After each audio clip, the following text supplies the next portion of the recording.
I'm addressing this video to the Alberta Government, to the Premier Redford and all relevant ministers responsible for withholding funds for Little Warriors Be Brave Ranch. They say it takes a village to raise a child. I believe that we are that village, and that these hurting children who have been sexually molested, raped, and beaten down are our responsibility. Ultimately, we are our government. We elect the politicians, and we ultimately put our government into power, having faith that they will do the right thing. When they do not do the right thing, we must use our voice to do the right thing. We must use our voice to represent the power of us, the voice of the people. We must be that village. We must protect our children, and we must use our voice in this case especially. Here is my voice, which represents so many voices. I question the priorities of our government. The government is investing $30 million toward the $90 million River Valley project, $5 million toward CKUA project, and $6 million toward a pro-bike tour, and denying $650,000 toward the Little Warriors project, the Be Brave Ranch, a long-term treatment facility and one-of-a-kind project for child victims of abuse.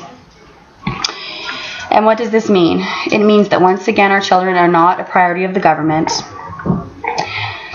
It means that the government is encouraging the cycle of abuse to continue as they neglect our most innocent and vulnerable population, our children.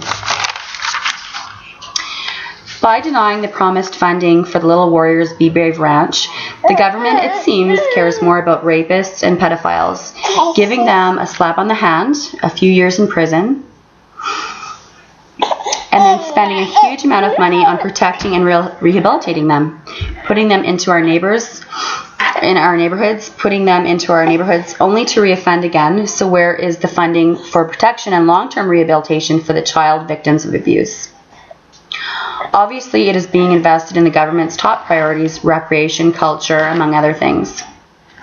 At this point, I have lost a large amount of faith in our government, especially considering the statistics, which show that 1 in 3 girls and 1 in 6 boys will be involved in unwanted sexual acts. Horrible.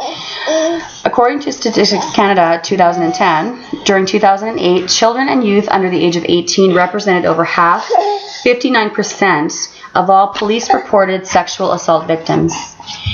These statistics are alarming, especially when considering that, according to Statistics Canada 2006, many sexual abuse victims do not report the abuse or delay reporting the abuse. So we must consider the fact that the statistics for child abuse would sadly and realistically be much higher. My name is Bobby Johnson, and I'm a sister of a little warrior, and I am a friend to many little warriors, many people who have been sexually abused.